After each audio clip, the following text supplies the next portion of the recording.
Hello and welcome to Undivided. Thank you for being here. Thank you for your commitment to giving common sense a comeback. I'm Brandi Kruse. Man, you're going to need that commitment today because today is going to be an extra special day. I titled the episode Back the Blue Bandwagon because I feel like all of a sudden some Democrats who really could have made a difference in 2020 when it came to the complete downfall of policing and the exodus of officers from Seattle, which has contributed to our crime crisis. I feel like all of a sudden those Democrats who were very, very quiet back then are all of a sudden the biggest fans of law enforcement. So we'll dive into that on the show today. Also coming up later, there is a really odd effort to rehab Portland's reputation, and some of the local media in Portland is just lapping it up, hook, line, and sinker. Later on, my sister will join us for Florida Report. Yet another example of a bill being introduced in Florida when it comes to gender identity that is the absolute antithesis of what's going on in the state of Washington. Later on in the show, if you're listening to us live, watching us live, we'll take your questions. And then I got a lot of angry tweets from probably leftists, but about the fact that I keep harping on Bob Ferguson for having an exploratory campaign. And I'm going to reiterate why I think that is newsworthy. I also want to, before we get into our top story today, some of you asked me, Brandi, I want to come to some of your speaking events and occasions. Well, there's an opportunity this weekend. I was excited to be asked back to the 2023 Cascade Conference this weekend. So I'll give you a little preview of that coming up later in the show. And just a tease to our Sundays with subscribers. It's an exclusive weekly show we do every Sunday. You know who our guest is this week? It's Andrew Yang, live in studio, in the flesh. 2020 presidential candidate Andrew Yang will be here for Sundays with subscribers. So if you're not a subscriber, it's a great week to become one. You can just sign up at undividedpod.com. That's undividedpod.com to hear my conversation with Andrew Yang. I'm sure we will commiserate over our shared dislike for the two-party system. So I'm looking forward to that. All right, let's get to our top story of the day today. Governor Jay Inslee was in Pasco, Washington yesterday. And he was there to do a couple things. One was the opening of a regional training facility for law enforcement, which is great. Love it. We need it 100%. No issue with that. But while he was there, he signed another law enforcement related bill. Any guesses? Any guesses? It was the bill on police pursuits, the bill that all of us worked so hard to get them to do something on. I'm not happy with the final product, but the bill as signed yesterday by the governor will give a little bit of power back to law enforcement to pursue potentially dangerous criminals. Here's the governor signing it. Today, I will be signing Senate Bill 5352. This bill gives peace officers more discretion to determine whether to engage in a vehicular pursuit. I want to take a moment to comment on the path that this legislation took to my desk. A couple of years ago, the legislature passed some laws, and I signed that changed some of our conditions for vehicular pursuits in the state of Washington. Like in many things, we learned from experience about how that law would actually be implemented in the field. After learning from the experience, the legislature calibrated the decision in a way that I think is very reasonable and very appropriate, which eased the burden on officers to allow them to do more pursuits where appropriate, and also add to the number of crimes where those pursuits would be appropriate, including domestic violence assault and vehicular assault offenses. I know some would consider further discussion is merited. The only thing I will say about this is when you climb Mount Everest, you don't do it in one giant leap. You do it step by step. I believe this is a step forward in a reasonable measure, of a reasonable balance to assure public safety in its multiple ways. And I thank the officers for being willing to act professionally in very dangerous circumstances when they make these decisions. Look, okay, I'm going to get to my issues with what the governor, some of what the governor is saying there, but I had to point out, it wouldn't be the governor's. Hi, Nicole, by the way. I didn't even say hi to you today. Hello. Hey, I'm good. How are you? I didn't ask how you were. I said hi. Well, okay. How are you, Nicole? Hey, Good. I'm doing well. How are you, Brandi? Good. I love that you pulled this next clip. I'll play it momentarily because it just would not be a press conference from the governor without a super awkward joke that no one laughs And at. this is a good one. This is a good one. I Okay, mean, do you you got want to nothing out of it? do you want to play it? I do. I want to thank the legislators who had the foresight to do this, particularly John Lovick, whose leadership has been absolutely fantastic. Now, that's what you get from the Washington State Patrol, which I would say is the finest law enforcement outfit. Sorry, guys. You're supposed to laugh at that, but in any event...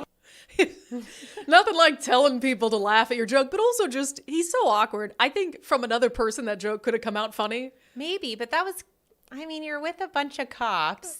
Why? I don't know. He's like, oh, the state patrol is the best. He is the governor, so that is the law enforcement agency he's in charge of. But he's just such an awkward man. I know. I will note before I talk about my frustration with, again, Governor Inslee and others just jumping on the, support the law enforcement bandwagon. He mentioned John Lovick there. I thought it was really nice.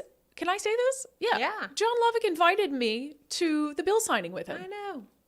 Isn't that nice? So of course, sweet. John Lovick, a Democrat, he was in and talked about it. He gave us a lot of credit for pushing Democrats or highly encouraging them to do something with police pursuits. And so I got a call from John Lovick, and he not only invited me out to the bill signing in Pasco, he said I could ride with him and someone else who are going out there. That's so sweet. That's so nice. I couldn't because it was, I would have missed the show yesterday, and I can't miss the show. Did you see how sunny and beautiful it looked I over know. there? We maybe should have gone, but I thought that was Man. really nice of John Lovick. A really So nice sweet. gesture for him to say, even though we disagree on a lot, that we had a lot to do with getting the bill to at least where it was. That was really nice.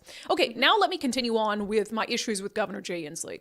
Sitting there, for the love of God, with cops behind him, I have to believe that some of those law enforcement officers were like, save me from this photo op. Save me from this photo op. The governor told a story about an officer who'd lateraled to Washington State to work here from another agency, and something about the story just struck me. Listen. I remember talking to this trainer when I was at the facility over in the West Side, and he said that he used to be in the Las Vegas Police Department. And he said, I used to get in a fight every week. And then I came up here and got trained in the Washington way of doing business, which is to try to de-escalate things as far as humanly possible while you're protecting yourself and the community. And I've been on maybe one fight since I've been in the state of Washington. It is that kind of training that reduces violence and protects officers so that they can go home to their families. Okay, a couple things. First of all, the dude worked in Vegas, okay? Have you ever been to Vegas? I don't think it's much of a surprise that he got into more fights with people in Las Vegas. A lot of drunks in Vegas. So that's just weird. But on a more serious note, here you have the governor of our state complimenting the exemplary training that we have for law enforcement in the state of Washington. And that has been one of the key arguments for undoing the disastrous police pursuit policy. Because when the police pursuit policy was passed in 2021, that dramatically limited the ability of police to decide in the moment to pursue a potentially dangerous criminal, what that bill passed by Democrats, signed by the governor in 2021, told me is they had no faith in the training of our law enforcement officers in this state for them to make the best decision in the moment, the decision that was in the best interest of public safety. That's what that told me in 2021. So to have the governor a couple years later, who signed that bill, now talking about just how stellar law enforcement training is in Washington, it has not changed markedly since you signed that bill in 2021. And so either you think we have well-trained officers who are equipped to make decisions about public safety, what's best for public safety in the moment, or you don't. So it's incredibly hypocritical. The governor goes on to talk about police defunding. And I'm going to play the clip, but for the love of God, what he's saying in this clip would have been much more impactful had he said it 3 years ago. Listen. We need more law enforcement officers on the street in the state of Washington, and we are going to get them. These folks deserve backup. Our cities all have shortfalls in police officers, and we want to do everything we can, not to defund police, not to detrain them, but to fund them and train them, and that's what we're doing here today. Oh, for the love of God. First of all, what is detrain them? How do you detrain police? That makes no sense. But the first time the governor commented on police defunding and his position on it was last year. During the whole debacle in 2020, the defund the police movement, do you think the governor, the standard bearer of the Democratic Party in Washington state, came out and said to the city of Seattle, like, hey guys, that's not a good idea. We need more police officers. I value them. No, he didn't have anything to say about it. He didn't have anything to say about it, except to buy into this narrative that police are inherently racist. The difference the governor could have made in 2020, had he stood up for police, had he not claimed he didn't know about CHOP, and had he came out forcefully about what was happening in the city of Seattle, about the vilification of then police chief Carmen Best, scaring her out of town, had he said something, then think about how different things could be. Instead, we have the lowest number of police officers per capita in the entire country. Seattle's police force has been depleted by like 30%. And the governor's there saying, we want more police officers to come to our state. I don't know if you understand how difficult of a task that is for law enforcement agencies in Washington to convince police officers to come here in this political environment. I'm sorry, Governor, it's going to take more than you doing a 180 overnight on this issue and all of a sudden saying, hey, I've got police officers standing behind me. Come to Washington. I like the police, when your track record has shown that you don't. And the same is true, by the way, for Bob Ferguson, who is the heir apparent to the governor. And we'll get to that in a moment because, well, actually, let's just play it now. Of course, Jay Inslee's sitting there, and he's got to give a shout out to Bob Ferguson, who's all but, 4 days into his campaign to be the next governor. I want to thank our Attorney General Bob Ferguson, who's done such great work. Bob, you don't get to give this speech quite yet, but in any event, I want to thank you for your leadership on that. On this what? effort. On what? On what? What has Bob Ferguson done for law enforcement in this state? What has he done? And I'm sorry, but it is so transparent to have Governor Jay Inslee 3 days at that point into Bob Ferguson's exploratory campaign for governor, just finding a way to fit him into the press conference and to thank him. Bob Ferguson has done nothing for law enforcement in this state. And the same sentiment that I explained about Governor Inslee earlier, saying nothing in 2020 when it mattered the most, Bob Ferguson didn't say jack either. And now he's going to jump on the back of the blue bandwagon because now it's politically palatable. Now that crime rates are so high and now that our police forces are absolutely decimated. And look, anyone who wants to change their mind and sing a new tune on such a critical issue, I welcome it. Great. If you want to all of a sudden be supportive of law enforcement, supportive of hiring more police officers, I welcome it. But it doesn't have to mean that we trust you on the issue. I don't trust that the next time there's a controversial issue involving police, whether it's in Washington or halfway across the country, that you're not all of a sudden going to switch your tune, change your tune, and vilify the police again. You cannot be trusted to have their back. For those of us who support law enforcement, that support has never been unwavering and unflinching. There are, of course, bad police officers, just like there are bad podcasters, bad politicians, bad anything. And of course, police need to be held to the highest possible standard. They have a badge and a gun, and the law allows them to take human life. That's significant.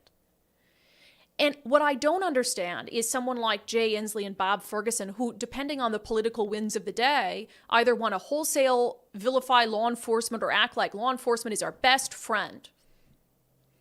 It's really quite disgusting to me, and I'm disgusted in advance of Bob Ferguson's 18-month gubernatorial campaign, where he is going to gaslight everyone into believing that he always cared about public safety, he always cared about the police, the media is not going to challenge him on it. He's going to talk about the retail theft task force that his office launched a year and a half too late, after he didn't say anything about all the businesses that were looted in downtown Seattle in 2020. You think he came out, the chief law enforcer in the state, and said, hey, what's happening in Seattle needs to stop. You shouldn't be lighting police cars on fire. You shouldn't be looting struggling businesses already hurting from the pandemic. No, he didn't say any of that because it's not politically palatable. It wasn't politically palatable at the time for the progressives in his party. It's so transparent There's so much hypocrisy there. So look, Bob Ferguson, if you are the next governor and you suddenly want to be a friend of law enforcement and supportive of them, fine. But there's a big segment of us who will not forget that you were not supportive of them when they needed it the most. And it has contributed to the degradation of law and order in our state. You bear some of the responsibility for that. You have a lot of influence in the Democratic Party. It would have taken one freaking press conference from you, one press conference during 2020 for you to stand up against the fringe of your party and say, look, we can't do this. This isn't good for the state. But you didn't have the courage to do it. I won't forget, people who watch this show won't forget, and law enforcement won't forget.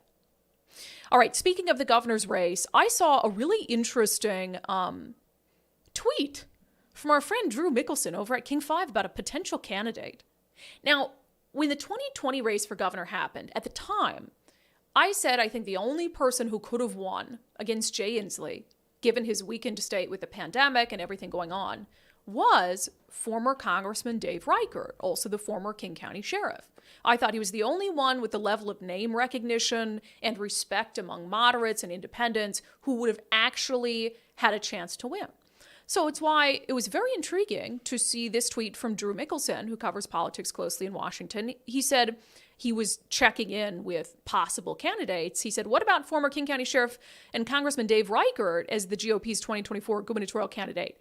He says Reichert told him, quote, never say never. Dave Reichert, do I have to get on my knees and beg? Is that inappropriate? Because I will. What is it going to take? I like Dave. You know, Dave left Congress, and he and I did an interview at the time, and he was really sickened with the state of political discourse. And that was around the same time I was becoming very sickened with the state of political discourse. And at the time, you know, he wanted to spend time with his family, be a grandpa, etc. And so when 2020 rolled around, he just left Congress, and I kind of understood, okay, he left to spend more time with his family. Maybe launching a gubernatorial campaign isn't in the best interest for him. But you've had some time now, Dave.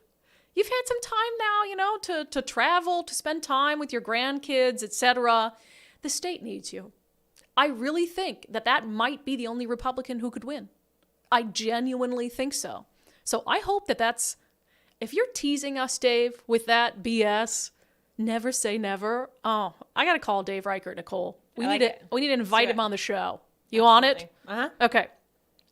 All right. I could have put this next one in Unbelievable, but I had a different segment for Unbelievable today, so we'll just drop it right here.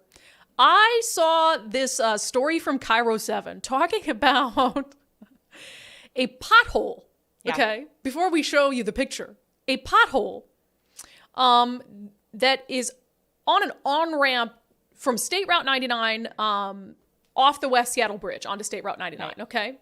Thinking that it was closed because they were needing to assess and repair a pothole. Well, if you've seen the picture of this thing, this is not a pothole. It's a crater. And this is the first picture because it is now that entire square. Well, because they were able to chip away at it. But that's how dangerous it could have been. I mean, first of all, if you're not watching and you're listening, this is a picture that Cairo 7 posted from the bottom of the on-ramp looking up, and you can see straight through it to the sky. Mm-hmm. And it's a hole in the bridge, a hole in the on-ramp. And they're calling it a pothole. And I'm like, dude, that ain't no pothole. But also, first of all, that really leads me to question the structural integrity of that on-ramp.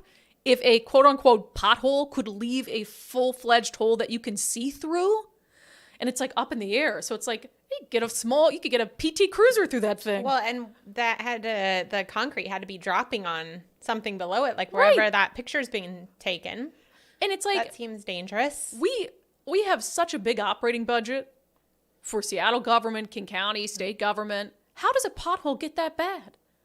Where it becomes just a full-fledged wormhole to another universe. The city is literally falling apart. It's genuinely falling apart, but I just had to laugh at, Cairo 7 called it a massive pothole. At least there was the qualifier that it was massive. It's just a hole. You know how hole in the long that ground. had to go untreated to become a hole in the road? Yeah. It's not like one car hits it and it's like, oh, hole. And Got don't they human being fall down that thing? Don't they inspect those fairly often, I thought? Shouldn't you be inspecting it more often, apparently? Certainly doesn't give you much Ugh. confidence in government that Right. it could get to that extent. I mean, basic infrastructure. So that is not a pothole, my friend. Like I said, that's a black hole to hell, to another planet. Oh, good times. Okay, are you contemplating getting new insurance or getting kind of an assessment of where your insurance is at? I've been telling you guys on the podcast that I took the First Mark Challenge. I listened to my friend Dory Monson on the radio talk for years about the First Mark Challenge and about how much money it saved him and how much better his insurance was.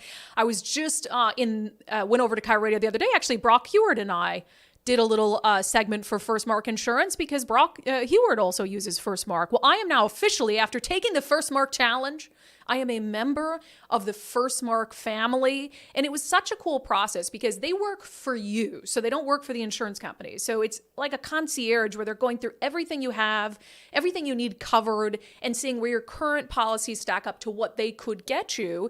And Dave Taylor, the CEO of First Mark, says after you go through the First Mark Challenge, it's very possible, and it's happened, that at the end of it, they just tell you that you ought to stick with your current plan. Here's Dave.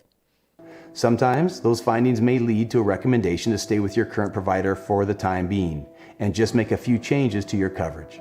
Most often though, we will be able to find you a better option, and our recommendation will be to move from your current carrier over to First Mark. Yeah, and that's what happened with Mike and I. Mike and I got off our first meeting. Dave Taylor's actually coming over to the studio after the show today. We're going to hang out. But after Mike and I got off the first call with them for the First Mark Challenge, we both looked at each other. We're like, Dave's so nice. And I'm like, oh my gosh, I'm so glad to have him as a sponsor because he's just the nicest person. But we also were able to get, Mike and I were woefully underinsured, which was scary because we work hard for what we have, and the thought of something happening and then us losing it is terrifying. So we were able to up our insurance coverage for about the same price as we were paying for our lousy insurance before. So it ended up being great for us. So take the First Mark Challenge. It doesn't cost you anything, just a little bit of time to go through what you have and what you need. Go to firstmarkinsurance.com. That's firstmarkinsurance.com. And there's a little tab that says Take the First Mark Challenge. So check it out.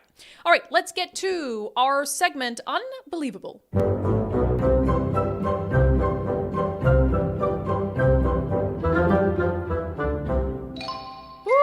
right, we talked on the show the other day about how ridiculous things are in Portland. We had on Kristen Olson, who's the host of the Rational in Portland podcast. We talked about this bill that was introduced, which is officially dead, by the way. They canceled a hearing that was scheduled on it, that would have allowed homeless people to sue you if you tell them to move their tents, essentially, like wild stuff.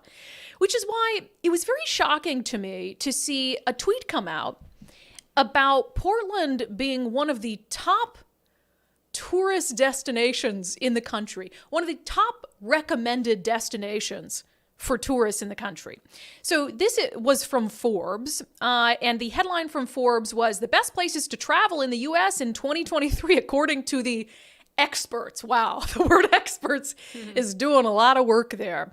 So apparently they reached out to individual travel experts, like basically bloggers, to say, hey, where do you think is the top place to travel in the United States for 2023? And then they each got it off their own individual opinions.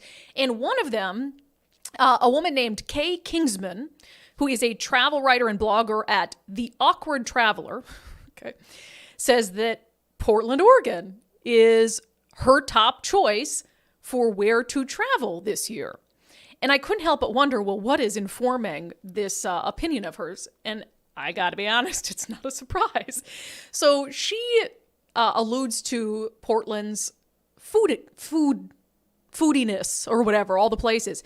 But let me particularly read two passages. I want to point out two passages where she talks about the food scene and what else you can do.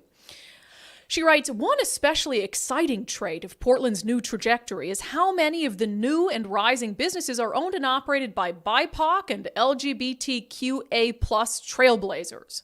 And then when she's moving on to what else you can do besides eat, she says, how do you fill your time between meals? Quote, get active at a few of the new inclusive fitness studios.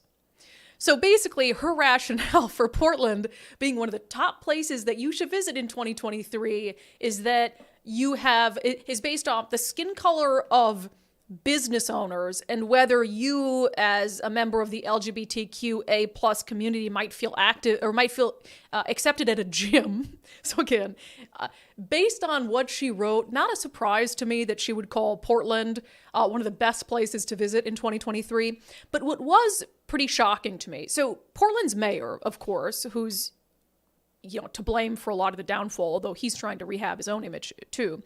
Portland's mayor sent out a tweet. And I don't blame him. Look, he's the mayor of Portland and somebody says his city is worth visiting. So he sends out a tweet. Nicole, can you pull up that tweet for me? I got to read it off the thing. He sends out a tweet saying, "Thank you, Forbes, for naming PDX as best travel destination." And then he quotes from it because this lady wrote, "Like a phoenix from the ashes, Portland, Oregon is reemerging in 2023 with unprecedented growth in the food and beverage scene." Which I think, like, rising from the ashes of what? The 2020 riots? What are you rising from the ashes of? So not a surprise that Ted Wheeler, who wants to rehab his own image and rehab the image of his city, would glob onto some weird Forbes recommendation to visit Portland and would share this glowing review. What did surprise me, however, and what is truly unbelievable, is that you have news agencies in Portland that uncritically are just sharing this as if it is anywhere within the realm of reason that Portland would be a hot destination for U.S. travelers in 2023. So this article is from KATU in Portland. And again, totally uncritical. The headline, "Portland makes list of best U.S. travel destinations." And it quotes, "like a phoenix from the ashes." And it goes on to just talk about this Forbes article and what Ted Wheeler said. But nowhere in here do they think to mention the crime in Portland, legitimate reasons why someone might not want to visit Portland right now, the homeless crisis being completely out of control, major shops closing up in downtown Portland because the crime issue is so bad. You would think that a news entity, an agency that's primary mission is to inform the public, would do more than just share a glowing headline from some random travel expert who cares about the skin color and the sexual orientation of the people who cook her food. And you think a news outlet would do a little due diligence and say, hey, Portland's been having X, Y, and Z challenges that are real, but this one food and travel blogger thinks that it's worth visiting in 2023, and here's what the mayor had to say about it. A little bit of pushback to the idea that Portland would even be considered a good or safe place for people to travel. But apparently that is just too much to expect. Inslee actually did the same thing last week, but at least there was of course he did. Yeah, I think that Washington made like 4th best state to live in based on a bunch of economics mostly and things like that. But the way that they get that, the way that they rank them is not. It's not really ideal, and it's not based off of crime much, and it's not taking into account, you're averaging all of the cities. So, yeah, if you average all of these safe cities against Seattle, then, yeah. It's anyway, not 100%. You can come up with that. But that at least has data backing it up to some extent. It's how you interpret the data, though, right? Yes, it's manipulating the data. Yeah. But this is no data. It's just one person's opinion. One blogger. And they're treating it as news. Her blog is The Awkward Traveler. Like, what an awkward recommendation. But again, you don't, as KATU, and I think that's just like the state of local news, pick that up and be like, Portland's rising from the ashes like a phoenix. That's so sad. Clickbait. It's not. But you can find, and this is why, the Wallet Hub surveys and AAA, which will put out travel destination stuff. Like, I understand some of them are based on statistics, but it's usually very narrowcast statistics that you're extrapolating a lot from when it means very little. You can find a study or survey to tell you just about anything you want to hear. Anything. For instance, coffee. I could find a survey that says coffee is going to make me live to 150 or a survey that says coffee is going to give me cancer. Right. Like, I just got to go looking for it. Right. So anyway, KATU, I know local news is challenged right now. You got to do better than that. Okay, sellwithwest.com, sellwithwest.com. I want to tell you about another one of our awesome sponsors to the podcast. Are you in the market to sell your home or you're considering it? A couple things. If you go to sellwithwest.com, there is a handy little calculator that you can go to figure out what your home is worth right now. It might be more than you think. And while you're there, you can read up on West Jones and Associates and our friend West Jones about their innovative marketing strategy to try to get the most possible eyeballs on your listing to get you the best possible price with the fewest contingencies. And if you feel like you need a little more advice on, is now the best time to sell my home? Should I wait a few months? What is the state of the market? I had West Jones in a couple weeks ago and we talked about that because I asked him, like, the market has been a little wibbly, wobbly. Nicole, what is the phrase I'm looking for? Unsteady. Okay. That's more professional than I care to be today. So I asked him, what about people who are skeptical or unsure if now is the right time to list their home? What I know right now is that today it's a pretty solid time. If you are listed on the market, you are likely to be one of the only homes for sale in your neighborhood. And that is a fantastic position to be in. Where are we at in 3 or 4 months? Well, if interest rates go up, buyers have less purchasing power and homes will probably take longer, which means that you will likely be competing against more of your neighbors. Yeah, and the good thing is West Jones will give you his honest assessment of the market, of your home's value, and of what they can do for you and whether it's the best time. So visit our friend West Jones at sellwithwest.com. That's sellwithwest.com, a better way to sell your home. Wiggly wobbly. What is the some days I really can't think. Wobbly. Wobbly works. Unsteady was much more professional. Maybe you should do these spots, Nicole. All right, let's dip outside of Washington State for just a moment. I don't know if you guys, so the border situation is an absolute disaster. I mean, I've been watching the videos and no channel, no network can hide it now because there is such an influx of migrants coming to the southern border. And I don't know, you've read this, but the White House is now going to send National Guard troops to the southern border. The headline from the New York Times, Biden to send 1,500 active duty troops to the southern border. The easing of COVID-era restrictions could lead to an increase in migrants, which is an absolutely terrifying prospect. So basically, there's a court-ordered lifting of Title 42, which was the public health rule that allowed them to more easily expel some migrants who came up to the southern border. But now that's going away. And look, I'll say it. There are a lot of Republicans who disagree with me on this, but I think ending Title 42 is the right thing to do because it was put in place because of the pandemic. And you can't, talk out of both sides of your mouth and say, hey, stop continuing these COVID mandates and rules for so long when we're not in the pandemic, but then say, oh, accept Title 42. I understand that it's helpful for the situation at the southern border, but that's an abuse of power to continue something that was meant for the pandemic in a pandemic that's no longer a threat to the country. So anyway, Title 42 is ending. It's already been a mess. So obviously there's this huge concern that it's going to get even worse when they lack this tool to be able to expel people from the country more quickly. So anyway, I find it borderline hilarious, and I'm going to laugh so I don't cry, that Biden is now acknowledging things are so bad. He needs to send National Guard troops to the southern border. And why I think that is hilarious is just a couple weeks ago, do you remember what the DHS Secretary Alejandro Mayorkas said when testifying before Congress? It is my testimony that the border is secure. If the border is secure, then why do you need National Guard troops to the border? If the border is secure. That guy is absolutely unbelievable because he's doing it because he serves at the pleasure of the president. And he's like, well, I can't say that the border's not secure. I don't want to lose my job, when he should be standing up for the rank and file and actually telling the truth about what's happening and begging Congress and begging Democrats and Republicans and the president for more help. I also have to laugh on the heels of this announcement that National Guard troops will be heading to the border. I'm reminded of the clip we played just yesterday where Fox News' Peter Doocy is asking Karine Jean-Pierre a legitimate question about her claiming that there's been such a decrease in illegal migration and her getting incredibly defensive about it as if the southern border is not an issue.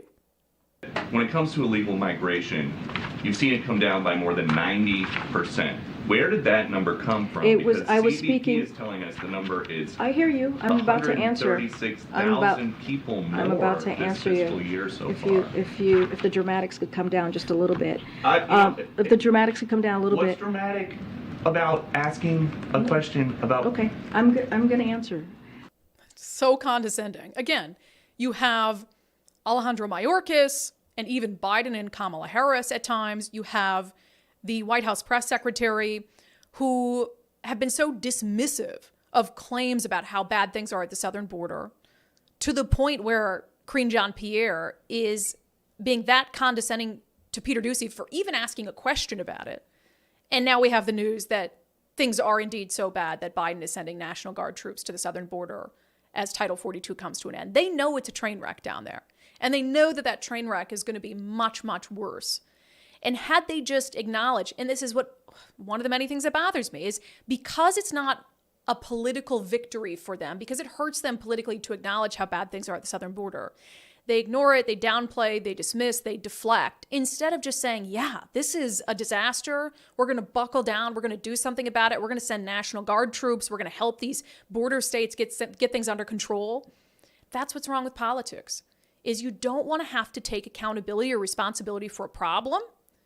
And so you dismiss it and downplay it, and behind the scenes do things to try to address it. I'm sorry, but if you're the president or a governor or a mayor, everything that's happening in your jurisdiction, so to speak, is your problem, and you are to blame for it. If you don't want blame, then don't ask for the job. If you don't want blame, then don't ask for the job. All right, it is Thursday. That means it's time to check in on what's happening in the Sunshine State. And this week, Florida, the legislature down there, just continues to crank out bills that are truly, truly the antithesis of bills that have been passed and introduced in Washington State. So let's get to our segment, Florida Report. It's not even controversial anymore. People know in Florida their freedoms are going to be respected. Miranda, hello. Hello. There were some interesting stories out of Florida because they relate to Washington State so much. And this first one, in the sense that it's the complete opposite of what's happening here. So Republicans are in charge of the legislature in Florida, and they've passed a couple bills that have to do with diversity and gender. Go ahead. Correct. On Wednesday, the Florida Republicans approved a bill to ban diversity programs in colleges and also prevent students and teachers from being required to use pronouns that don't correspond to someone's sex. Yeah. Yeah, interesting. So a couple different thoughts on those. On the diversity programs, I think diversity programs have gotten completely out of control, and they amount to racism against whites and Asians, by the way. So no issues with that. But I still, on this second one, I really struggle with it, I guess. I feel like Ron DeSantis and some Republican states are doing too much. Am I wrong to feel that way? No, I agree with you a little bit there too. I mean, something like pronouns in schools, to me, kind of comes down to, like, if you don't have anything nice to say, don't say anything at all. And also just be polite and be kind to people around you and do your best to make people feel comfortable. You know, I mean, I guess making sure that people aren't going to wind up in a civil suit because they're not using a pronoun is maybe what this is for, you know, to stop schools from, you know, maybe a teacher just cannot get on board with it and they just really like struggle with using a student's pronouns, and then that student wants to like take the school to court. I think that this is kind of to protect those scenarios from happening, but it does feel a little bit of an overreach. Well, I kind of wonder if I criticize Democrats in Washington State a lot for passing bills that are solutions in search of a problem.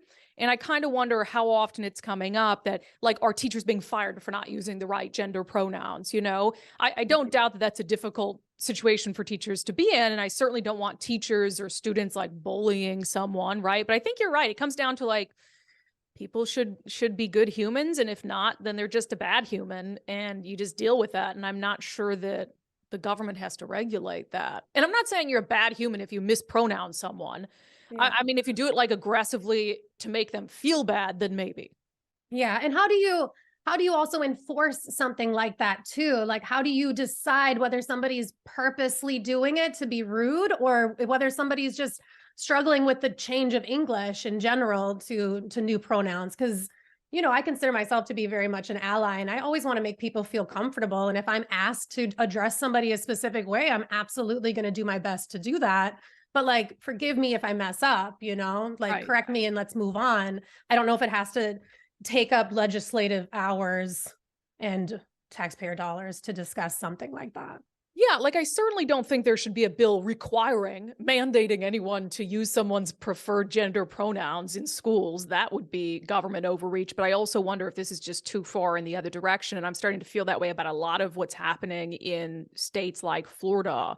Because again, we talked about this last Thursday, I think. It's this, are you limited government or not? Are you limited government intrusion in someone's life or are you not? And this is kind of crossing a fine line. It does. And sometimes when we like talk about Florida being the free state and I go and I'm looking through articles and I'm stuff and I'm like, a lot of these articles are about like new restrictions and new this and that, new rules. I'm like, so Florida is a free state in a lot of ways, but in other ways it's getting a little bit like those lines are getting blurred a little. 100%. And again, it wouldn't be a free state if you required someone to use the gender pronouns, but I just don't think you need a law around it. I think you just deal with people, like people are always going to be, you know, jerks and it is what it is. But the idea that we've, as a society, come to a place where it's like, if you don't use my gender pronouns, you're attacking me. And Florida feels like it has to legislate that away.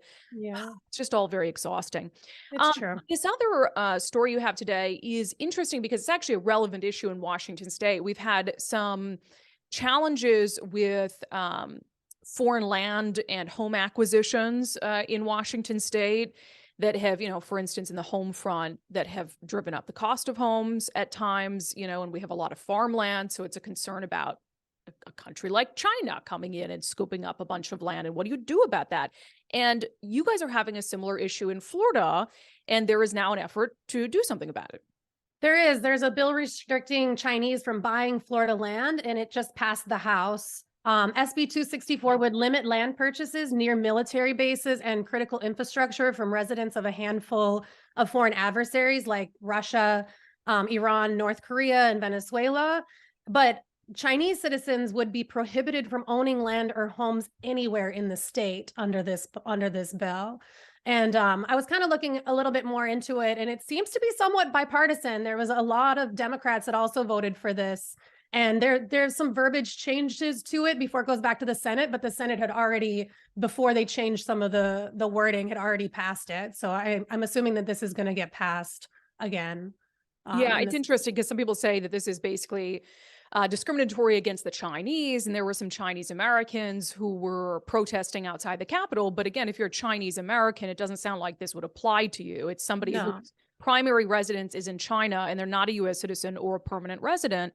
And I'm actually in favor of this because that is a foreign power that is, in a lot of ways, working against the interests of the United States. And so the idea that we would openly allow Chinese nationals to buy land near military bases or critical infrastructure, that seems irresponsible to me. But again, and I get that there's probably some individual cases where it's like you've got a Chinese national who maybe they have a family in Florida and they want to buy a vacation house. And then they're like, well, I can't. So I wonder if there could be some carve outs that would make sense that wasn't such a blunt instrument.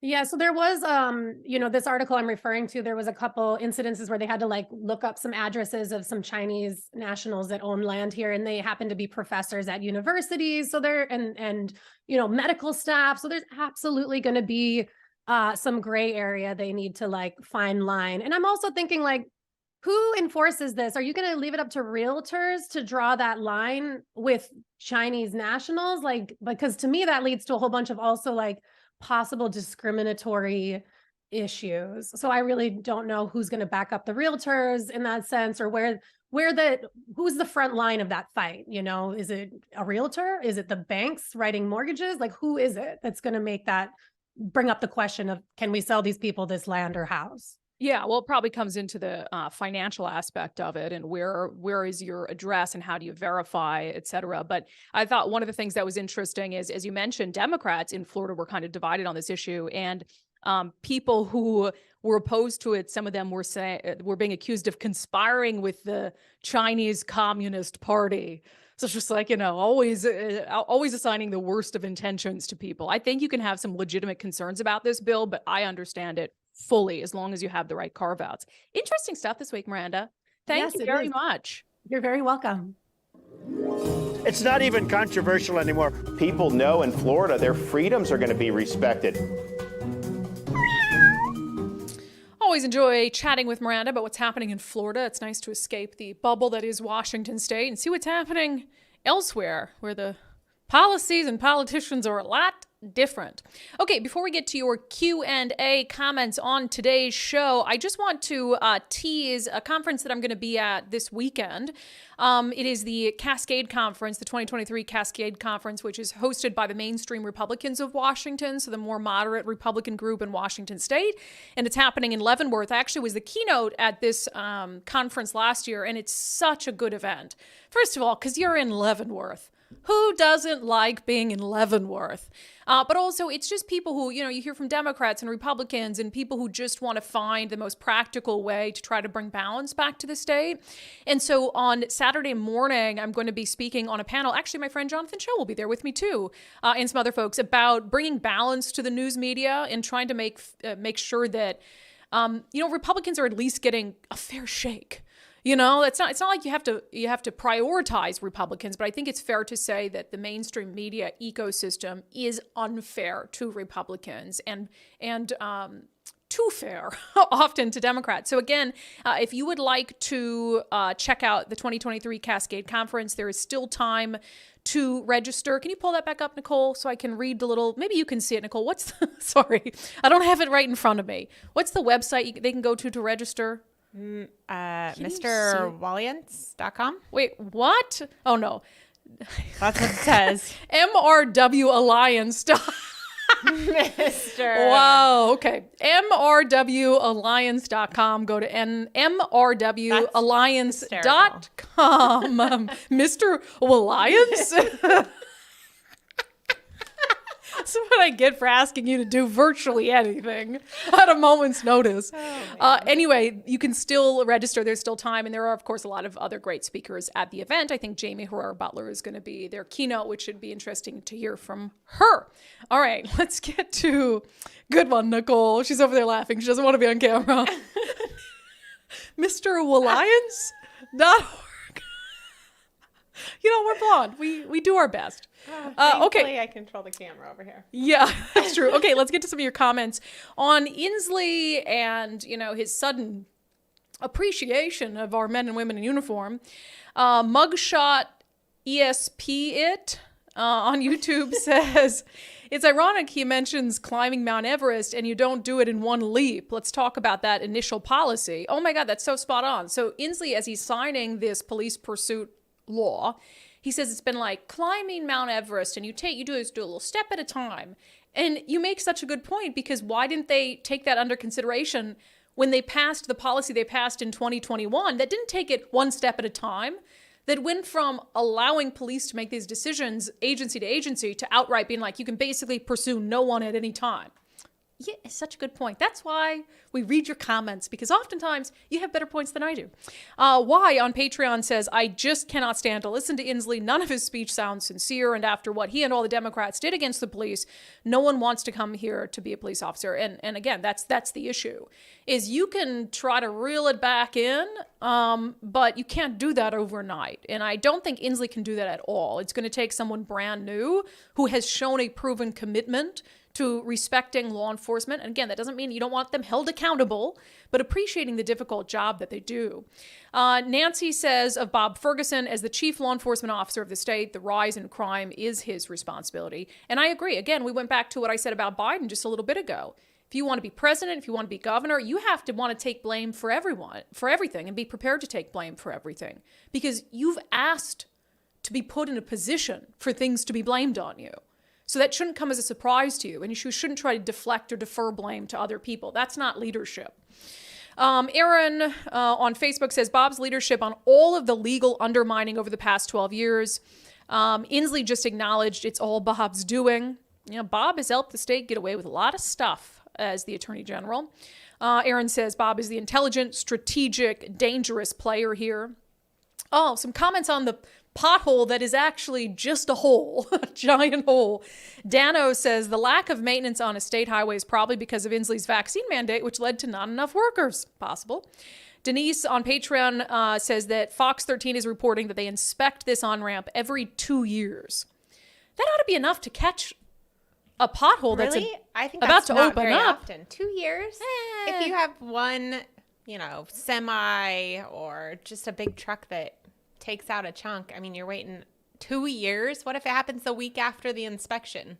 Then it's just chipping away. I guess every maybe day. 2 years isn't enough. I don't know enough about road maintenance. I do know it should never get to the point where you have a Nicole-sized hole in the road. Maybe I should have said, Brent, I don't mean that you're large. I just say a human-sized hole in the road. Sorry. We need a dump button. Yeah, we do. You look great. You look great. I mean, I look great because of the Eastside Weight Loss Clinic. Eastside Weight Loss Clinic, which we got to get to our Eastside Weight Loss Clinic ad before the end of the show. After this. Okay, let's read one more. Matthew Cook on the border. New motto for unDivided. We bring down the dramatics a bit. True. That was clever. That is very clever. Also, Brandi, is the members-only live Q&A today in conflict with the Kraken playoff game? Yeah, okay. I feel bad because I decided it was going to be tonight, and the plan is still to do it tonight, and you'll get a post after on Patreon Locals. But then everybody's like, there's a Kraken game, which I think is at 6:30. I think so. I think Matt Gilbert just arrived in Dallas for it. So is it 6:30 Pacific time? No, yes, I believe so. So you guys tell me, because I'm open to the time. I'm either going to do it before the Kraken game. I'm thinking 5:30, 45 minutes, and then people can watch the Kraken game. Because I feel like if I try to schedule it for after the Kraken game, that's too dang late. And God only knows how long they'll be out there on the ice. I agree. I think that's good. I've never done one at 5:30, so I realize that might be a little early for some. But usually I do them really late. So maybe it's nice to do one a little bit earlier for folks who have to go to bed early. We're going to do the live Q&A with subscribers tonight at 5:30. Okay? Now, I expect you to come sober. Stone cold sober. No pregame drinking. No, I'm just kidding. You can come not sober if you want to. I'll be sober, though. All right.